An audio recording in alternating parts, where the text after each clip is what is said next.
Namdev Shastri ऑफिशियलला subscribe करा. सिद्धांत ऐका, आनंदी, निर्भय व सुखी व्हा. धन्यवाद. आणि कुठित अमानित्वाचा दुसराही अर्थ वैराग्य आहे. अंतकरणातल्या वृत्तीचं नाव आहे. ज्यांना मान्यतेचा कंटाळा आहे असं अमानित्व आहे. मान नको आहे असं. जसं ज्या त्रिविध पद्धती आहेत, लोकेशना, दारेशना, वित्तेशना, त्यापैकी ही लोकेशनाचा अभाव म्हणजे अमानित्व आहे. आणि दुसरी महत्त्वाची गोष्ट या परमार्थामध्ये जी अतिशय मोलाची ती ही आहे, सगळे गुणसंपन्न परमार्थामध्ये पाहिजेत. म्हणजे भक्त जरी व्हायचं असलं तुम्हाला तरी चांगलं कर्म केलं पाहिजेत, उपासना तुमच्या जीवनामध्ये चांगली पाहिजेत आणि सगळं शास्त्रांची दृष्टी पाहिजे. आणि हे सगळं मिळाल्यानंतर अमानित्व पाहिजे. नाही तर जसे तुम्ही वेडे आहात असाच तुम्हाला देव प्राप्त होईल असा मूर्खाचा बाजार म्हणजे परमार्थ नव्हे. सर्व सुख गोडी साही शास्त्र निवडी, रिकामा अर्धघडी राहू नको. म्हणजे शांत बसणे म्हणजे परमार्थ आहेत हे कधी डोक्यात आणू नका तुम्ही. सतत चित्तातली व्याकुळता म्हणजे परमार्थ आहे. काही मी उद्धार पावेन, काही कृपा करील नारायण. हा विषय मला आज समजला, तो विषय मला राहिला किती ह्याच्याकडचं लक्ष आहे तो साधक असतो. आहे तेवढ्यावरच जीवन जगणारा संसारिक माणूस आहे. मिळवणारा जो आहे तो परमार्थिक आहे. मिळवण्यासाठी त्याला एकांत पाहिजे, त्याच्याकडे वेळ पाहिजेत. अभ्यास करण्याकरता त्याला 6 तास पाहिजेत. आणि 6 तास जर त्याच्याकडे नसलं तर तो गरीब आहे. भोगण्याकरता जर तुमच्याकडे वेळ नसेल त्याच्या इतका दरिद्री माणूस तर जगातच नाही. काय काय माणसं म्हणतात महाराज खायला वेळ नाही, जगतो कशा करता. शरीर म्हणजे फक्त 2च गोष्टी महाराज, 2च गोष्ट. खाल्लेलं अन्न व्यवस्थित पचणं आणि 8 तास तुम्हाला झोप घ्यायला वेळ असणं, याचं नाव आहे मनुष्यजीवन. ही प्राथमिक गरज आहे तुम्हाला. आणि ज्ञानोबारांनी ह्या मागे फक्त आठवण करून देतो, हे जे परमार्थात ज्या कोणी काढलं असेल ना प्रमाणापेक्षा निरोध, हे ज्ञानोबाराला कधी मान्य नाहीत. अतिशय विषय सेवावा हा बोध नोहावा, का सर्वथा निरोधावा हेही नको. एकादशीच्या दिवशी माणूस फराळाचं करत नाहीत. ज्याला शक्य आहे त्यांनी निश्चित रूपाने उपाशी राहावं, पण उपाशी राहिल्यानंतर ज्ञानेश्वरी आठवली पाहिजेत. नाही तर स्वप्नात तो जेवतोय आणि असा उपास ज्ञानोबाराला मान्य नाही आहे. जास्त खावं हेही मान्य नाही. अतिशय विषय सेवावा हा बोध नोहावा, हे असलं फालतू ज्ञान नको आहे. का सर्वथा निरोध हवा हेही नको. ज्ञानोबाराचा आता बुद्धी तुमची जागेवर राहिली पाहिजे, सतत बुद्धीमध्ये स्मरण राहिलं पाहिजे. आणि अशा पद्धतीचं वातावरण आपल्या जीवनात आपण निर्माण करणं म्हणजे अमानित्व आहे. कमीत कमी लोकांचा संपर्क, कमीत कमी लोकांचा परिचय, जास्तीत जास्त जगण्याकडे कल. ज्ञानोबारांची ओवी पहा कशी, जगी अवज्ञाची करावी. लोकांनी नावच ठेवलं पाहिजे. नाव ठेवलं तर येत नाही आपल्याकडे. आमचा एक मित्र आहे, फार विद्वान आहे. असा चिडखोर स्वभाव आहे त्याचा. माणूस जवळ गेले की तो आगच ओकल्यासारखा बोलतो. मी एखाद्याला घेऊन गेलो होतो, म्हटलं अरे ह्याला जरा शिकाय, काय मूर्ख माणूस याला कशाला आणलं रे. तो माझ्याबरोबर जो आणला होता तो लगेच पळायला लागला. म्हटलं सहन कर. नाही नाही, हे काही माणूस आहे का. त्याला म्हणलं असं का बोललं. ते म्हणे ज्याला स्वतःला ज्ञान कमवायचं आहे, त्याला शब्द सहन करण्याची क्षमता नसेल तर तो ज्ञानाचा अधिकारी नाही आहे. आणि मला असले फालतू माणसं नको आहेत. खानदानी विद्वान बरं, सगळे विषय पण एकांतात राहतो, दिवसभर चिंता, एवढा मस्तीमध्ये आहे प्रमाणापेक्षा जास्त. एक अभिमान म्हणून नाही, पण मागच्या 1.5 महिन्या 2 महिन्यापूर्वी घडलेली घटना आहेत. त्यांच्याकडे मी न्यायशास्त्राचा अभ्यास केला, स्वामी काशिकानंदजी महामंडलेश्वर. 4 सुवर्णपदक त्यांना काशीमध्ये मिळाले होते. त्यांचे पुस्तकं जे लिहिलेले आहेत त्यांनी, सामान्य लक्षणात तत्वप्रदीप, हे न्याय विषय घेणाऱ्या माणसाच्या शास्त्रीला आहेत. त्यांचं पुस्तक वाराणसी विद्यापीठामध्ये शास्त्रीला लागलेलं आहे. 60 वर्ष कांदिवलीमध्ये राहिले. मी 83ला त्यांच्याकडे शिकायला गेलो, कांदिवलीचीच लोक त्यांना ओळखत नव्हती. मी एवढं कमाल मांडली त्या लोकांची. आणि दुसरे प्रवचन करायला यायचे, त्यांच्या मागे लोक लागायचे. मी 2-3 लोकांना विचारलं का हो, म्हणजे स्वामीजी, ये स्वामीजी को प्रवचन करना नहीं आता है. अरे म्हटलं, त्यांची पुस्तकं विद्यापीठात ते सगळे विद्वान लोक वाचतात. मी स्वामीजीला विचारलं. मग त्यावेळेस नवीन शिक्षण सुरू झालं होतं. म्हणजे स्वामीजी ये लोग ऐसा ऐसा बोलते हैं. स्वामीजीने मला काय म्हणावं माहिती आहे का, तू क्या पढ़ने के लिए आया है. मैंने कहा न्याय. फिर ये सब फालतू दिमाग क्यों लगा रहा है. मेरे को कौन मानता है नहीं मानता है मेरे को समझ में नहीं आता है. अपना काम करने का, वापस बोलने का नहीं. जागा उसको. मी बोललो, असले एवढे विद्वान स्वामीजी असे 60 वर्ष अध्ययन केलं. 250 पुस्तकं छापलीत स्वामीजीने. त्यातले 100 हिंदीमध्ये आहेत. सगळे शास्त्रच आहेत. आणि द्वादश दर्शन वगैरे, काव्य वगैरे खूप सुंदर लिहिलेलं आहे. मला वेगळं सांगायचं आहे तुम्हाला. सतत एकांत, कोणाशी मित्रता नाही, कोणाची ओळख नाही. मुंबईमध्ये 400 कोटीची प्रॉपर्टी, बोलणंच नाही कोणाशी. आणि 7-8 वर्षापूर्वी हरिद्वारला एक आश्रम विकत घेतला. मैं बोले, स्वामी जी ये आश्रम आप ठीक से नहीं चलाते, उसको चलाने का है. अरे नहीं, बोले शास्त्र में ऐसा लिखा है, तपे रेवा तटे कुर्यात. तप नर्मदा तीरावर करावं, मरणम जाह्नवी तीरे. संन्यासाचा मृत्यू हा गंगा किनाऱ्यावर हिमालयात झाला पाहिजे. मग आता आपण तिथं कुठं जाऊन राहणार, म्हणून आपण एक आश्रम विकत घेतला. मरण्यासाठी आश्रम विकत घेतला. मी म्हणून आता तिथं मरण यायला पाहिजे. आणि मागच्या 2 महिन्यापूर्वी अचानक स्वामीजी गेले. 3 दिवस गंगापूजन केलं आणि तिथं शरीर सोडलं. 94 वर्षाचं वय. मला ज्ञानोबरांच्या ओव्या आठवल्या.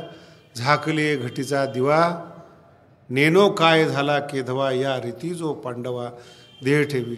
60 वर्ष लोक काशीमध्ये राहतात, हरिद्वारला राहतात, आणि मरायच्या टायमाला हॉस्पिटलच्या निमित्ताने दिल्लीला येतात. आणि हे स्वामीजी 60 वर्ष मुंबईला राहिले आणि शरीर सोडायला गंगा किनारे गेले.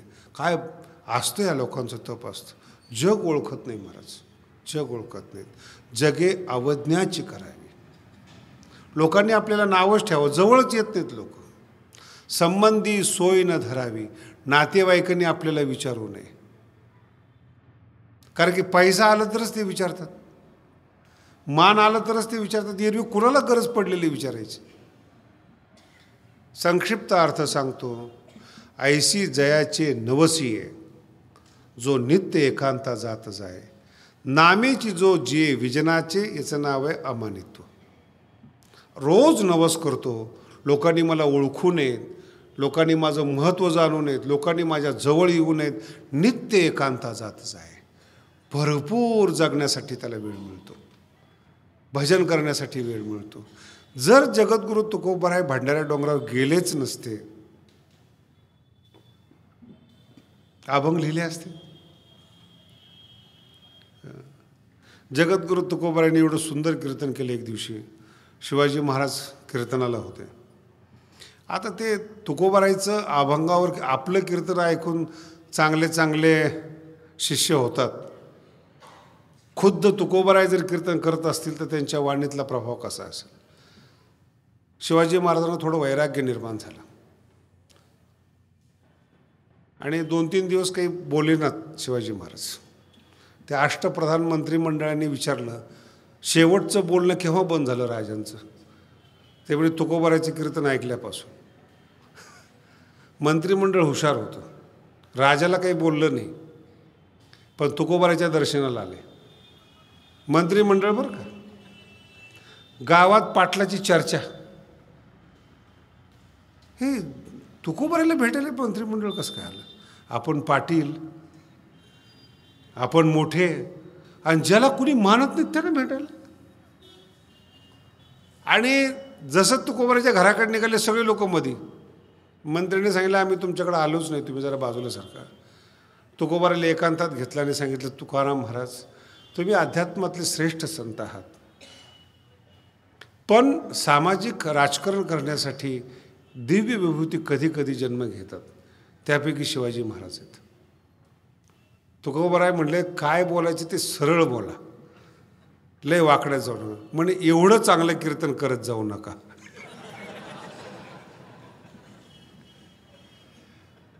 शिवाजी महाराजांना थोडं समजून सांगा, राजकारणाकडे लक्ष असू द्या. तुकोबाराने खूप सुंदर पत्र लिहिलं शिवाजी महाराजांसाठी. त्यांना सांगितलं तुम्ही तुमचं राजकारण करा, तुम्ही राष्ट्र सांभाळा, आम्ही माणसं सांभाळतो. तुम्ही आहात तर माणसामध्ये माणुसकीत. राज्यकर्ता जर मजबूत असेल तर प्रजा सुरक्षित असते. खूप सुंदर उपदेश आहेत तुकोबारायांचे. पत्र लिहिले तुकोबारायला त्यांनी. आणि मला सुद्धा आश्चर्य वाटतं की हा इतिहास, ह्या घटना इतिहासामध्ये नाही आहेत. तुकोबाराच्या अभंगावरून आपल्याला कल्पना करावी लागतात की तुकोबाराय शिवाजी महाराजाबरोबर काय बोलत होते. ही प्रभाव जो आहे तुकोबारायांचा तो वाणीतला कधी कधी वापरला जातो. आणि एवढा कठीण प्रभाव असतो ना, यांच्या मनात अर्थ एका शब्दात माणसाचं परिवर्तन होतं. मी जर उदाहरण सांगितलं तुम्हाला, वाल्या कोळ्यासारखं डाकू एका शब्दात परिवर्तन होतो. काय वाणीमध्ये सामर्थ्य असेल, साधूच्या वाणीमध्ये ताकद असेल, काही सांगता येत नाही. नित्य एकांता जातच आहे, ताकद जमा केलेली असते. हे अमानित्वाचं लक्षण आहे. दुसरं लक्षण आहे अदंभित्व. दोन लक्षणं बरोबर सांगतोय तुम्हाला मी, मानित्व आणि अमानित्व. मानित्व म्हणजे काय, आपण कोण आहोत हे आपल्या तोंडाने सांगणं म्हणजे मानित्व. स्वतःची ॲडव्हर्टाईज करणं, स्वतः कोण आहे म्हणून सांगणं आणि स्वतःची फुशारकी मानित्व. याच्या विरोधात ज्या अज्ञानीचे ओव्या आल्यात ना त्या खूप सुंदर आहेत. हां, लावे वाचीच्या पिंपळी ज्ञानोबाराय सांगतात का स्वतःचंच महत्त्व, स्वतःचं सांग, दुसऱ्याला मानतच नाहीत. हे अज्ञानीपणाचं लक्षण आहे. आणि नित्य एकांता जातच आहे. दंभित्व. दंभित्व हा फार गोड शब्द आहे बरं का. आतलं लपवणं याचं नाव आहे अदंभित्व. आणि दंभित्व आत जे नाही ते बाहेर दाखवणं म्हणजे दंभित्व. म्हणजे साधू नाही आहे आतमध्ये किंवा ज्ञानी नाही आहे. तुम्ही अनुभव घेऊन पहा. मिल मालक, श्रीमंत लोक अत्यंत साध्या कपड्यामध्ये असतात, हातामध्ये अंगठीसुद्धा नसते. बरेचशी श्रीमंत माणसं आहेत ना, ती मळकी पिशवी घेऊन जातात, त्याच्यामध्ये 10-12 लाख रुपये असतात आणि पिशवी मळकी असते. आपली सुटकेस कंपनीची आणि आतमध्ये अंडरवेअर.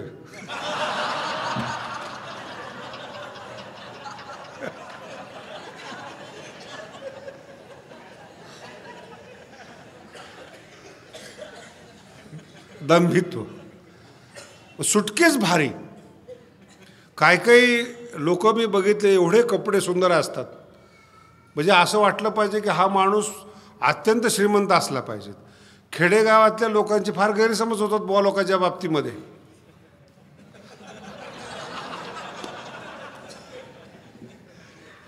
साप्त्याला गेले की ह्याचे कपडे फिपडे सगळे इस्त्रीचे असतात, निळफीळ टाकलेस ते तेवढेच असतात.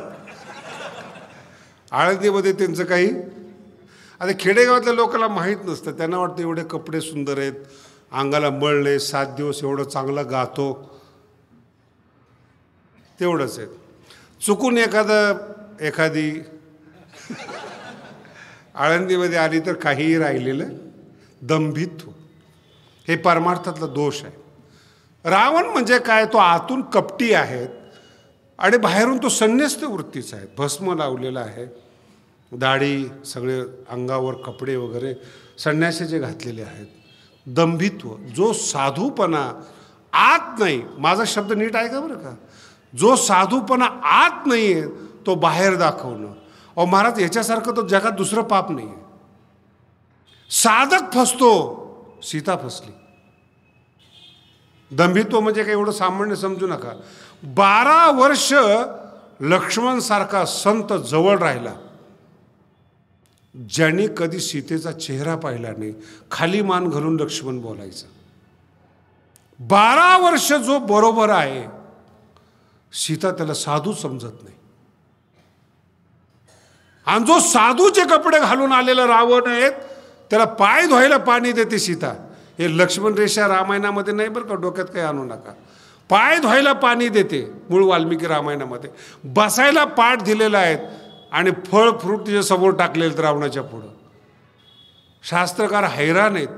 जो 12 वर्ष जवळ आहेत त्याला साधू समजत नाही, आणि जो राजा आहे त्याला पळवण्यासाठी आलेला साधू आहे त्याला साधू समजून पूजा करते कपटीनं. हे दंभित्व आहे. आणि खूप गोड शब्द आहेत बघा. ज्यावेळेस आवाज येतो लक्ष्मणा धाव, लक्ष्मणा धाव म्हणून, त्यावेळेस ती सांगते लक्ष्मणा तुम्ही जा. तो म्हणतो तुला काही कळत नाही, तू शांत राहा. रामावर संकट येण्यासारखा राम एवढा हलका नाही आहे. पुरुषाच्या अहंकाराला सीता डवसते. साधू आहे बरं का ती, लक्ष्मण डवसते. भाऊजी तुम्हाला वाटत असेल राम मेल्यानंतर मी तुमचा अस्वीकार करेल, हे लक्ष्मणाच्या जीवनात कधी आलेलं नाही. जे लक्ष्मणाच्या मनात नाही ते शब्द सीता वापरते आणि कानाला हात लावतात. आई तुम्ही काय बोलताय, मी ह्या अर्थाने आलो, मी रामासाठी आलो, 12 वर्ष मी तुमच्या सानिध्यात आहे, तुम्ही अशा प्रकारचा आक्षेप करावा माझ्यावर. आणि प्रत्येक सौंदर्यवती स्त्रीचा अहंकार आहे, सगळेच लोक माझ्याकडे पाहतात, ह्याचं नाव आहे अज्ञान. आणि हा सीतेमध्ये दोष आहे. स्वतःच्या सौंदर्याचा अभिमान तिला झाला आणि तिला सगळ्यावर संशय यायला लागला. साधू आहे त्याच्यावर संशय. फक्त लक्ष्मणने एक वाक्य सांगितलं, मी जर गेलो आणि तुमच्या जीवनात जर काही उथळपुथळ झाली तर याला जबाबदार नाही, एवढं वचन तुम्ही द्या. सीतेनं ते दिलं. मग आजपर्यंत लक्ष्मणावर कोणी आक्षेप घेत नाही सोडून का गेला म्हणून. हा सीतेचा अहंकार आहे. आणि जेव्हा लक्ष्मण जातो, राम फार बोलतात, अरे स्त्रीचं बोलणं मनावर घ्या. नाही बोलणं काय, ती अशा भाषेत जर ती बोलत असेल, ती जर मला हाकलूनच देत असेल तर दादा मी काय करू. 12 वर्षात ती मला ओळखत नाही. झालं तेच, खऱ्या संतांना जेव्हा तुम्ही जीवनातून हाकलता ना, तेव्हा रावणासारखे संत आपल्या जीवनात येतात आणि आपलं अपहरण करतात. आपलं अपहरण करतात. परमार्थही गेला आणि सगळंच गेलं. साधकत्व तर लांब राहिलं आपल्याला. एवढं खराब दंभित्व आहे. कोण साधू कोण असाधू कळत नाहीत महाराज. हे तुकोबारायला म्हणावं लागतं, ऐशी वर्मे मज दावी नारायणा आंतरीच्या खुणा प्रगटोनी. आणि जो साधू असतो, आढ्य आतुडे आडवी आढ्यता जेवी लपवी. ज्ञान लपवतो, चातुर्य लपवतो, अधिकार लपवतो. सामान्य परिस्थिती तुम्ही जे कमवलंय ना ते लोकांना दाखवण्यासाठी नाही येत. हाच मुद्दा सगळ्यात महत्त्वाचा आहे. माझं ज्ञान असेल तर माझ्या आनंदासाठी आहेत. गरीब लोकांवर, अज्ञानी लोकांवर इम्प्रेशन टाकण्यासाठी ते शब्द नाही आहेत. ज्ञानेश्वरी कळत असेल तो माझा आनंद आहे, पण मलाच कळते म्हणून अहंकाराने वागणं हा अज्ञानीपणा आहे. लक्षात ठेवा. काय शिकवते आपल्याला ज्ञानोबा आहे, काय सांगतात ज्ञानोबा आहे आपल्याला. अज्ञानीच आहे, ज्याला काही कळालं नाही त्याच्याविषयी काय शब्द आले आपल्या जीवनामध्ये. आणि तिसरा जो शब्द आहे तो महत्त्वाचा आहे, अहिंसा. ज्ञानोबारांचे 2 शब्द फार आवडतात. एक अहिंसा आवडता शब्द आहे आणि दुसरी गुरुसेवा. हे 13व्या अध्यायामध्ये आलेले भयंकर आवडते ज्ञानोबाराय. थोडंसं इतर अहिंसेचं खंडन करतात ज्ञानोबाराय, आयुर्वेद असेल हे असेल, पण अहिंसा सांगत असताना खूप सुंदर बोलतात. जो साधक आहे, 2 टप्पे मी एकत्र घेतो, लक्षात ठेवा. आतापर्यंत मी फार उद्धट बोललो तुम्हाला, अमानित्व, अदंभित्व. पण दुसरी बाजू जी साधकाची अशी आहेत, त्याच्यासारखा सकुमार या जगात दुसरा कोणी नाही. त्याचं नाव आहे अहिंसा. तो मनात ही भावना ठेवतो, अमानित्व, अदंभित्व. पण अहिंसेच्या बाबतीमध्ये फार वेगळी भावना आहे त्याची. आणि अहिंसा ही 3-4 प्रकारची असते, मनानी, शरीरानी, कायेनं. तुमच्या भावना चांगल्या असणं, ज्ञानोबाराय म्हणतात, ही खरी अहिंसा आहे. तुमच्या हातून चूक होत असेल, तुमच्या हातून दोष घडत असतील, ते दोष सगळे क्षम्य आहेत. फक्त मन तुमचं चांगलं पाहिजेत, वाणी चांगली पाहिजेत, शरीर चांगलं पाहिजेत. ज्ञानामनाची भेटी, ज्ञानोबाराय म्हणतात, अहिंसेचे रूप ओढे. ज्ञान आणि मन एकत्रित आलं तिथे अहिंसा आहे, बाकी सगळी हिंसा आहे. आणि तो जो अहिंसावादी आहेत, त्याचे शब्द असे, ते जे शब्द आहेत ना, साचानी, मवाळ, मिथले, आणि हे कोणालाही लोक वापरतात, तसं नाही आहे. ते साधूच ह्या गोष्टी करू शकतो. सर्वसामान्याकडून ह्या अपेक्षा करू नका, सत्य बोला, मवाळ बोला, मिथले बोला. नाही, जमत नाही ते. जो ज्ञान आणि मन ज्याचं एक रूप झालेलं आहे, जो ज्ञानी आहे, त्याचा ओळखण्याची ही चिन्ह आहेत. त्याला कसं ओळखावं, तो बोलतच नाही. ज्ञानोबाराय म्हणतात, पहिली गोष्ट, कितीही आग्रह केला साधूला ना, साधू बोलतच नाहीत, बोलण्याची नाही. पण एखाद्या साधकाने आग्रह केला, बोलो म्हणो काय, काहीतरी बोलायचं असेल तर तो इतका आदराने बोलतो. ज्ञानोबा म्हणतात, परिसता होय मायबाप. त्याच्या मुखातून निघालेले शब्द जणू काय आईबापाप्रमाणे निघतात बोलत असताना. आणि मग तिथे त्या शब्दांचं वर्णन आलेलं आहे. कसं बोलतो तो, त्याच्या शब्दातून प्राण्यांना ताप होत नाहीत, प्राणिताप ढाळू, संशय निर्माण होत नाही, बोलण्यामध्ये आकस नसतो, बोलण्यामध्ये कपट नसतं, आटून बोलत नाहीत. आटून म्हणजे काही काही माणसं आहेत ना, असं बोलत असताना हे दोष आहेत बोलण्यातले, स्पष्ट बोलत नाही, अर्धेच बोलतात. गेला होता का ते संदर्भ लावायला आपल्याला अर्धा तास लागतो. कुठं तिथे, अरे पण तिथे काय, कधी काय, हे ज्ञानोबारांनी ज्ञानेश्वरीत लिहिलेलं बरं का. आटू वेगू विंदान, आशा शंका प्रतारण, हे अवगुणले, हे अवगुण संन्यासीले जे वाचा. आटून कमी बोलू नका. काय काय माणसं इतकं फास्ट बोलतात, अख्खं वाक्य बोलतात, स्टेशनच नाही मध्ये. मग पुन्हा आपल्या विचार, काय बोलला, जरा हळू बोल, त्याला म्हणतात वेग. आटू वेगू विंदान, विंदान म्हणजे कपटी बोलणं. आशा, स्तुती करताना आहेत ना, हे वेटर वगैरे जे असतात ना, आशा असते त्यांच्या बोलण्यामध्ये. काहीतरी गोड बोललं म्हणजे देतील, साहेब, महाराज, असं तसं, म्हणजे गोड बोलतात. असं आशा नसली पाहिजे. आटू वेगू विंदान, आशा, आपल्या बोलण्यावर शंका नाही आली पाहिजे, हा का बोलतो असं. प्रतारण, एखाद्याच्या शब्दाला एखाद्याचं व्यक्तिमत्व कमी नाही झालं पाहिजे. आणि एक लक्षात ठेवा, या जगाचा नियम असा आहे, तुम्ही निंदा करा कोणाची, नाही तर कोणाची स्तुती करा, तुमच्याकडून व्यक्ती लहानही होत नाही आणि मोठाही होत नाही. नाही तर तुकोबाराचे एवढे वैरी होते, तुकोबारे लहान झाले असते. निंदा केली आणि पापाला भागी झालात, स्तुती केली आणि चमचे झालात, दोघंही नाहीत. आशाही नाही, शंकाही नाही, प्रतारण नाही. हे संन्यासीले अवगुण जे वाचा. बोलायचंच असलं तर काय वर्णन केले, पतिव्रते आले वार्धक्य जैसे. तारुणपणातली पतिव्रता नाही बरं का, वार्धक्य अवस्थेतली पतिव्रता, अशी जगलेली पतिव्रता ज्याला म्हणतो, एकनिष्ठ जगलेली. भक्त जो आहे ना, असं वृद्ध अवस्थेत भेटला पाहिजे. पिकलिया सेंद, अर्थ कळाला का, कडूपण काही काही भाग्यवान आहेत, म्हातारपणीच कडू पण असतं. काय संसारामध्ये बघायला मिळतं, नाही सुधरत काही काही माणसं. नुसतं विचारायला गेलं ना तरी प्रॉब्लेम तयार होतं. मला एकाने, असं मुंबईचा माणूस आहे, त्याने फार सुंदर सांगितलं होतं. म्हणे आमच्याकडे काही काही चिन्ह आहेत म्हणे. ट्रेनमध्ये बसून जर अहमदाबादला माणूस गेला आणि जर बोर्ड वाचता नाही आला, जर विचारलं, गुजरातमध्ये बरं का, गुजराती व्यापारी असतात, त्याला विचारलं कोणतं स्टेशन आहे, तो म्हणला का नाही, मला कळायचं आहे, 10 रुपये दे मग सांगतो.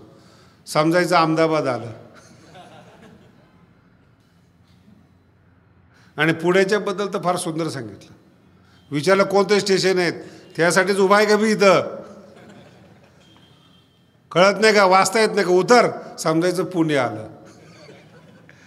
उद्धटता, उत्तर न देण्याची प्रवृत्ती, म्हणजे चिन्ह ज्याला म्हणतो आपण, अशा पद्धतीचं. तसं पिकलिया असेल, असं भक्ती पिकते महाराज, इतकी गोड असते ती भक्ती पिकलेली. शब्द जैसे कल्होळ अमृताचे, असं अमृताचा प्रवाह आपल्या अंगावर आल्यासारखा वाटतो. मला तरी असं वाटतं, जेवढे माणसं दुरुस्त झाले ना ज्ञानोबारांच्या काळामध्ये, सगळे हेच होते, सगळे ज्ञानोबारायला मानत होते. जनाबाई असेल, हे असेल, मरून या जावे बा माझ्या चहाची पोटा यावे. जनाबाई म्हणते मरून जावं आणि माऊलीच्या पोटाला जन्माला यावं. काय बोलतात माऊली. परिसता होय माय बाप, वाचीची अहिंसा, मनाची अहिंसा, खूप मोठं प्रकरण आहे. थोडं थोडं सांगत जातो तुम्हाला. कोणाच्याही बद्दल वाईट चिंतन न करणं, ही जी पसायदान आहे ना, ही खरी अहिंसा आहे. किंबहुना सर्व सुखी. लोक प्रश्न विचारतात, खरंच जग सुखी झालं का, म्हणून तू का टेन्शन घेतोस. अहिंसा आहे ही ज्ञानोबारायांची. किंबहुना सर्व सुखी ही मानसिक पवित्रता आहे. अर्थ लक्षात, मानसिक. आपल्याला आपल्या मित्राचं, आपल्या मुलाचं, घरच्याचं सुखदुःख सहन होत नाहीत महाराज, काय सांगायचं आपलं. सामान्य माणूस जर हसला तर चिंता पडते, ही खुशी याच्या जीवनामध्ये का आली, मी का बाजूला राहिलो. कसली मानसिकता आहे आपली. म्हणून मानसिकता पवित्र असणं, सगळ्याबद्दल भूत द्वेष नसणं, निर्वैरस सर्व भूतेषु अहिंसा आहे, मानसिकता आहे. कायिकचा तर प्रश्नच नाहीत. शरीराने कोणाला न मारणं, हाची सराव जाई जोडी जाती. हाताला सवय लागली असेल, नाभिकारा असा आशीर्वाद देण्याकरता हात उचलणं किंवा हात जोडण्याकरता हात उचलणं, कोणाला मारणं, कोणाला शब्दाने दुखवणं, शरीराने कोणाला पीडा करणं, हे अहिंसावादाचं तत्वच नाही. शांती, शांती, चिडून न जाता सहन करण्याचं नाव शांती. आक्रोशेविन जेथे क्षमा असे. सहन करावंच लागतं बरं का. ही ज्ञानोबारांची शैली फार विचित्र आहेत. एखाद्याला ताप आला, काय करणार ते, डॉक्टरच्या डोक्यात काय दगड घालणार का, शरीर काही फाडून टाकणार. साधूलाही ताप येतो आणि यालाही ताप आलेला आहे, हा चिडतो, असं का झालं, तसं का झालं. आक्रोशी विरजेते क्षमा असे. आणि त्रिविध ताप एक नाही, मुख्य आगवे उपद्रवाचे मेळावे. एक ताप नाही, त्रिविध ताप. दैविक आहेत, शारीरिक आहे, मानसिक आहेत, हे सगळे ताप एकत्रित आले. पण मन ज्याचं वाकडं होत नाही, ज्याचं मन प्रसन्न असतं, तो खऱ्या अर्थाने आहे. मानवी जीवनातली सगळ्यात मोठी आर्जव.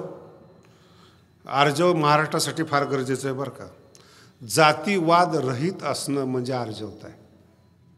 महाराष्ट्रात हे शक्य नाही.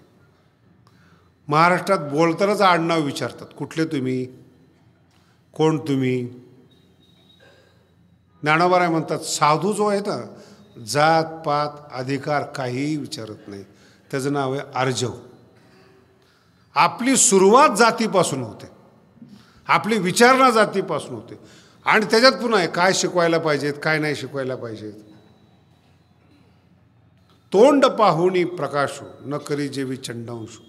ज्ञानोबा सांगतात, सूर्य तोंड पाहून प्रकाश देत नाहीत, सगळ्या जगाला सारखा प्रकाश देतो. याचा आर्जवपणा कुठल्याही जातीतला असो, कुठल्याही धर्मातला असो, सरळ अंतःकरण असतं. पाठीमागे आणि पुढे असं मागे एक बोलत नाही, मागे तेच पुढे ते जे बोलायचं असेल ते बोलतो. सरळपणा असतात. अमृताची धार ज्ञानोबाराय म्हणतात, तैसे उजू अंतर, सरळ अंतःकरण. काय ज्ञानोबारांचं वर्णन करावं. आणि ज्ञानोबारांचा जो एक महत्त्वाचा शब्द आहे आर्जव, म्हणजे आचार्योपासनं. आता हा तर इतका सुंदर शब्द आहे, त्याच्यावर तुम्हाला काही फार बोललं पाहिजे तर अशातला भाग नाही. जसं मी तुम्हाला सांगितलं कायिक, वाचिक, मानसिक हे तिन्ही अहिंसेमध्ये ज्ञानोबारांनी आणले. तसं देवाची भक्ती करण्यासाठी जे 9 प्रकारची भक्ती आहे ना, ती 9 प्रकारची भक्ती गुरुसाठी वापरतो, त्याचं नाव आहे आचार्योपासनं. एक संक्षिप्त शब्दामध्ये आचार्योपासनच्या तुम्हाला ओव्या सांगितल्या मी. काय गुरुची सेवा म्हणजे काय. देवाची जी 9 प्रकारची भक्ती असते, 9 विधा काय, ती आचार्याच्या ठिकाणी, गुरुच्या ठिकाणी वापरणं, याचं नाव आहे आचार्योपासनं. फार मोठा शब्द आहे बरं का. आचार्योपासनं पाय दाबणं नाही, आचार्य सेवा नाहीत. जसं देवाची 9 प्रकारची सेवा करतो आपण, श्रवणम, मननम वगैरे जे काही असेल ते, सख्यम, आत्मनिवेदनम, सगळंच्या सगळं गुरुच्या ठिकाणी आणतो तो. श्रवण करायचं असेल, गुरु सोडून श्रवणच करत नाही. गुरु वाक्या वाचोनी शास्त्र हाती नशिवे. एक शंका निर्माण होते म्हणून तुम्हाला सांगतो. महाराज, हे ज्ञानोबारायला गुरु मिळाले, आम्ही काय करावं. गुरु वाक्या वाचोनी शास्त्र हाती नसवे, ही ओवी जर आम्हाला आमच्या जीवनात घ्यायची असेल तर काय करावं. याच्याकरता तर ज्ञानेश्वरी. तिथं शब्द कोणता आहे. गुरु वाक्या वाचोनी शास्त्र हाती नशिवे. त्याला आपण आपल्या जीवनात बदल करून घ्यायचं. ज्ञानेश्वरी वाचोनी शास्त्र हाती नशिवे, ही ज्ञानोबारायांची ओवी. जग काही सांगत असेल, आणि तुमच्या माहितीसाठी सांगतो, काहीही शंका येऊ द्या, ज्ञानेश्वरीची सेवा असेल, सगळ्या संकटातून ज्ञानेश्वरी तारते. सगळ्या संकटातून काय पाहिजे ते देतेच, सगळ्या संकटातून तारते ज्ञानेश्वरी. ज्ञानेश्वरीच गुरु आहे. ज्ञानोबारायांचे गुरु निवृत्तीनाथ आहेत, आणि आपली गुरु ज्ञानेश्वरी झाली पाहिजेत. मग ज्ञानेश्वरीचंच श्रवण, ज्ञानेश्वरीचंच मनन, ज्ञानेश्वरीचंच निधिध्यासन. आत्मनिवेदन असेल तरी ज्ञानेश्वरीचंच चिंतन असेल तर नवविधाची गुरुच्या ठिकाणची भक्ती ती तिथंच झाली पाहिजे. आणि एक शब्द आचार्योपासनामध्ये असा आलेला आहे, खूप सुंदर शब्द आहेत. जिवंतपणे ज्ञानोबाराय म्हणतात, मी ही सेवा करील, पण जर मृत्यू ओढवला तर माझ्या शरीरातले पंचमहाभूत अशा ठिकाणी ठेवील जिथे माझे गुरु असतात. ये शरीराची माती मेळवीन ती एक क्षिती. माझे गुरु ज्या मातीवर उभे राहतात तिथं मी हे राख त्या ठिकाणी ठेवील. माझे गुरु जो वारा घेतात त्या वाऱ्यामध्ये माझ्या शरीरातलं वायुतत्व टाकेल. जो स्वयंपाक माझ्या गुरुसाठी तयार होतो त्या ठिकाणी मी माझं अग्नितत्व टाकेल. जिवंतपणे तर मी सेवा करेल, मेल्यानंतर सुद्धा माझी ही सेवा झाली पाहिजे. आणि या प्रकरणामध्ये गुरुला अडवता येत नव्हतं. बोलताना सगळ्या ठिकाणी गुरुची स्तुती करताना अडवायचे, पण आता ज्ञानेश्वरीतच आचार्योपासनम शब्द आलाय, मनसोक्त बोलून घेतलं ज्ञानोबारायांनी. नामदेव शास्त्री ऑफिशियलला सबस्क्राईब करा. सिद्धांत ऐका. आनंदी, निर्भय व सुखी व्हा. धन्यवाद.